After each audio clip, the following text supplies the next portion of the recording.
Paul is telling us as children of light, we must not allow ourselves to live in selfish and intense pursuit of these things. Bible doesn't say you can't want wealth. Doesn't say that. Don't get it twisted. I have been not well off. I have been well off. All things being equal, well off is better. I got to help somebody now.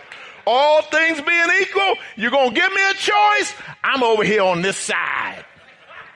But I've been on the other side. So has Paul. Paul said, I know how to be abased, and I know how to abound.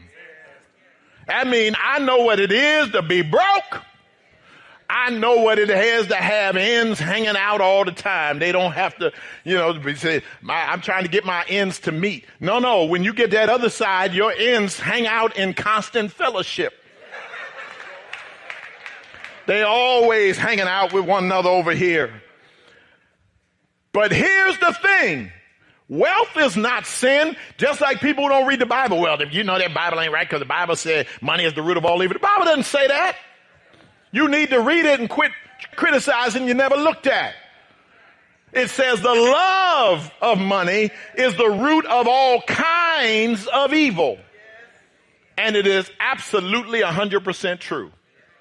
It is the love. There's that intensity of it. Money, money, money, money, money.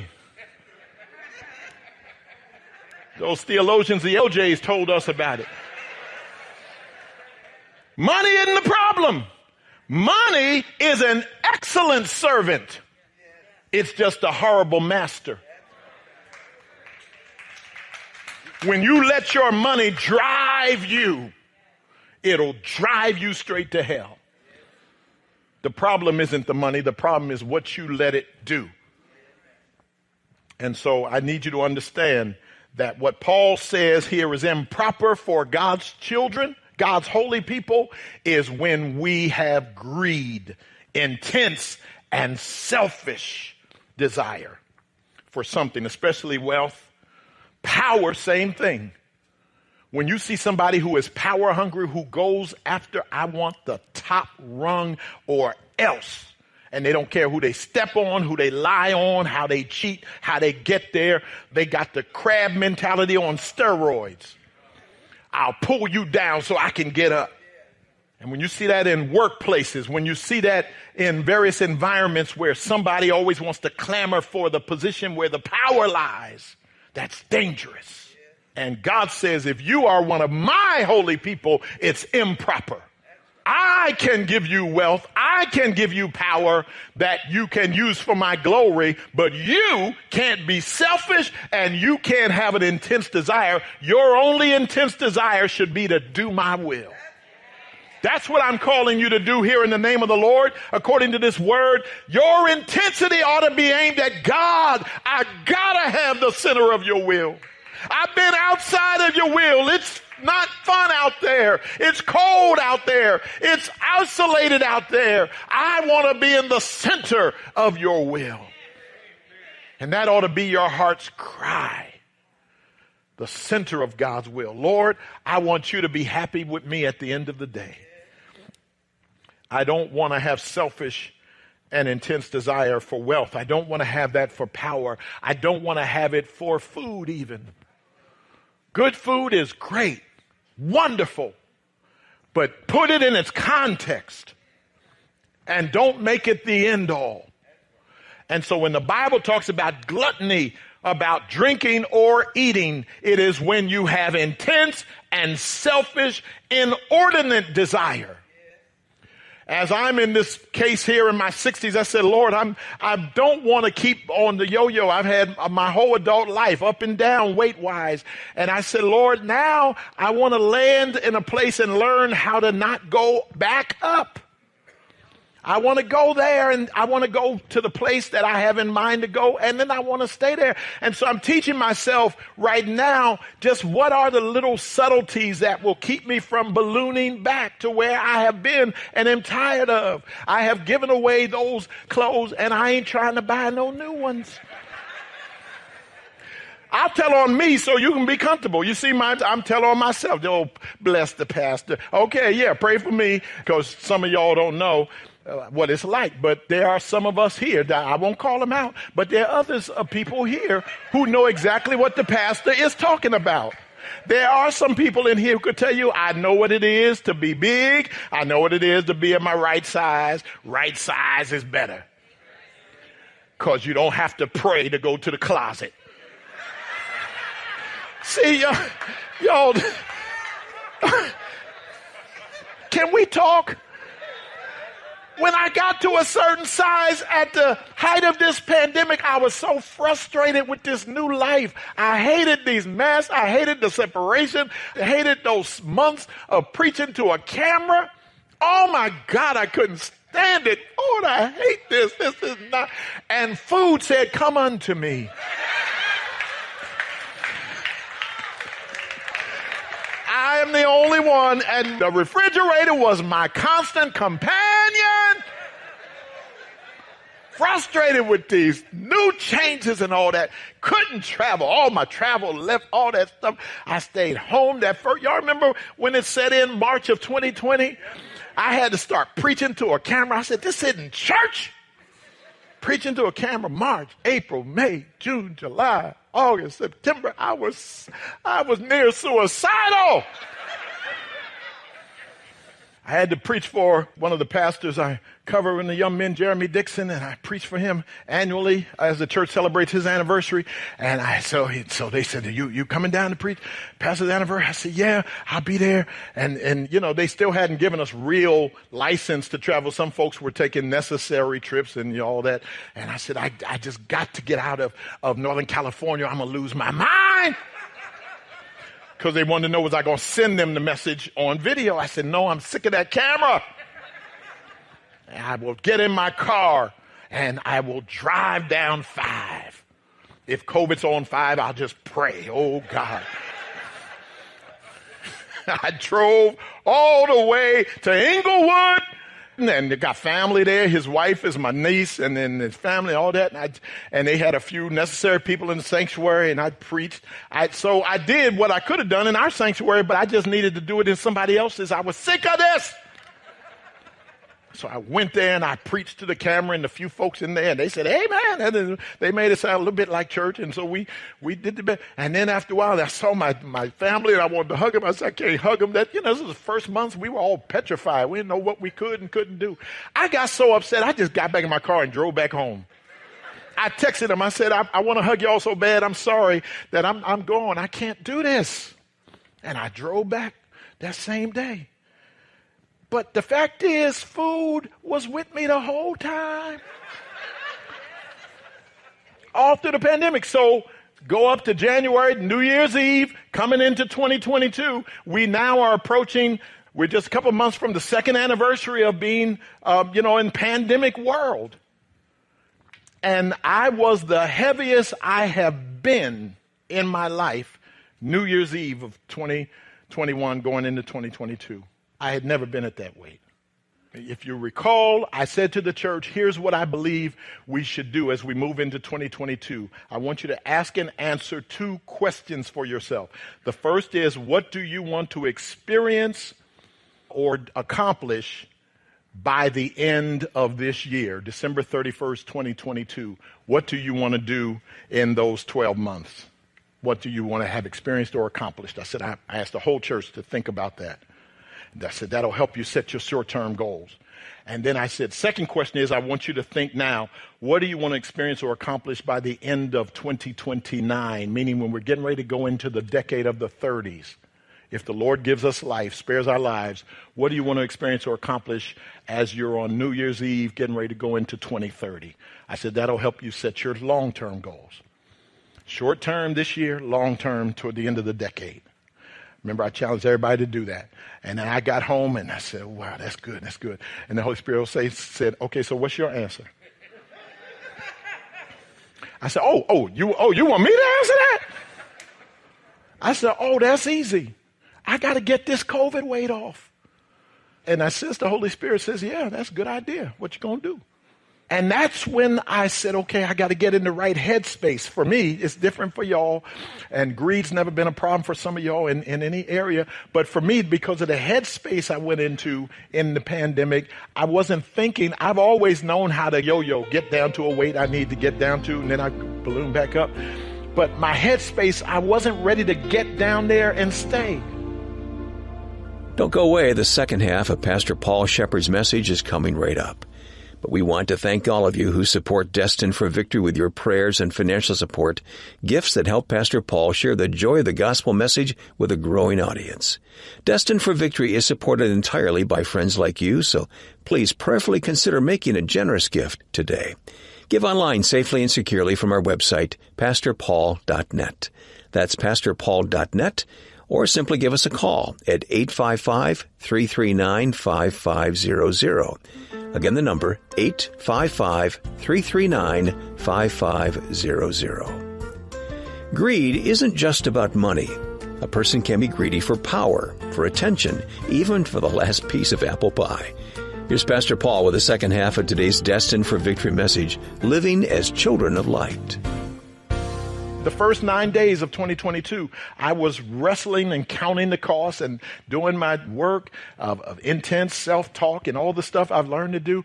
And by January 10th, I woke up literally, and I had been praying the whole 9 days, Lord, help me to get there, help me to get there, help me to get there. And I woke up January 10th and was able to do that. I stand here in September of the same year. I'm 30 pounds less than I was January 10th. I don't say that to brag. I say that to tell you it is possible if we let God into the situation, whatever your situation is. For me, it was, Lord, you got to help me. And because this pandemic will go away when it goes away, I think we're going to have to live with some things for the rest of our lives. I don't know what things. We'll learn that along the way. But I said, but God, I can't wait for things to get better, for me to get better.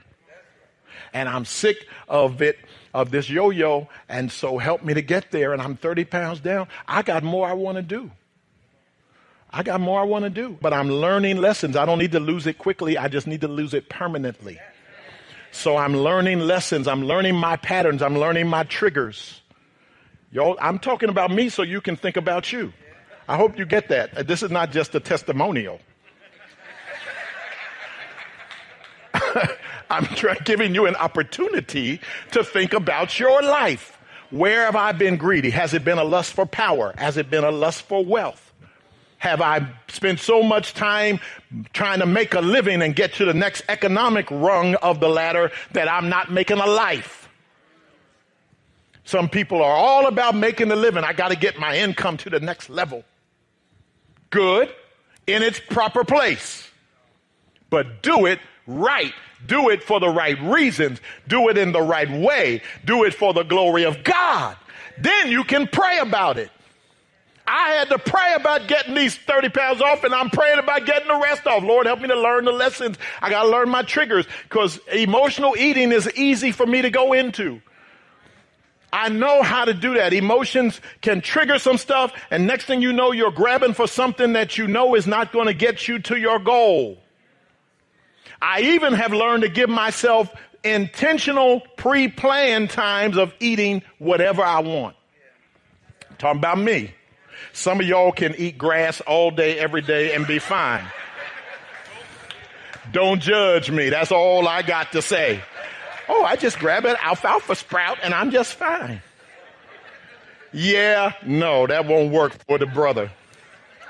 Alfalfa sprouts don't work for me. That's not a snack I enjoy. Trying to help somebody. And now and then I need some cake.